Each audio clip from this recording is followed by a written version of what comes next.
কান স্কিন নেই, তারপর থেকে হারাচ্ছি।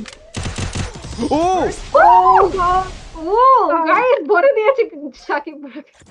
হেডশট মেরে ভরে দেওয়ার কথা বলতেছে, সামনে থেকে মায়েরা পিছনের গল্প করলে তো হবে না। গজব বেজতি ভাই কি বলছিলাম আমরা প্রথম রাউন্ড বড় ভাইকে জিতে দিছি। প্রথম রাউন্ড যদি ভরা খেয়ে যায় তাহলে মানে যেতে ব্যাপার না।